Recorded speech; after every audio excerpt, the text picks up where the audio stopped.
যদি জানাওয়ালা পাখি হতাম, ওই মদিনা দেখার লাগে ওলে যেতাম।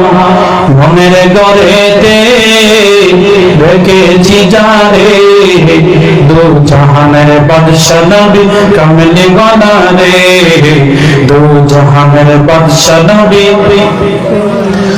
আদি পিতা আদম যখন মুসিবতে পড়ে, আদি পিতা আদম যখন মুসিবতে পড়ে, মোদের নবীর ওসিলাতে আল্লাহ কবুল করে।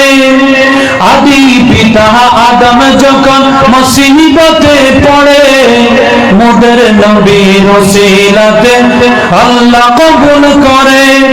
সাকাহারাতের বিছানাতে, সাকাহারাতের বিছানাতে দেখা দিও রে, দু জাহানের বাদশা নবী কামলি ওয়ালা রে, দু জাহানের বাদশা নবী কামলি ওয়ালা রে। সকলে বলি মারহাবা, নারে তাকবীর। যাই মিয়া বাইয়ে তো খাইয়া সাইটটা শরম বার হইছিল, আবার তো খাইছি না, এটা তাকবীর দিলাইনি।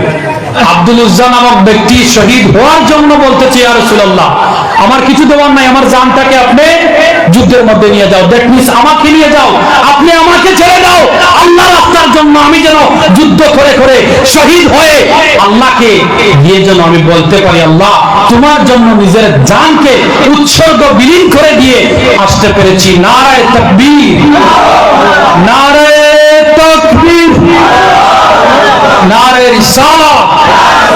মাশাআল্লাহ। সম্মানিত হাজিরিন, আল্লাহ রাসূল সাল্লাল্লাহু আলাইহি সাল্লাম খবর পেলেন জলিলুল কদর সাহাবী, যুবক সাহাবী আব্দুল উজ্জা ইন্তেকাল করেছেন। আল্লাহ রাসূল ওই সেই দিন যখন দোয়া করেছিলেন, আল্লাহ আমি আব্দুল উজ্জার জন্য রক্তকে হারাম করে দিলাম, ওই সময় আব্দুল উজ্জা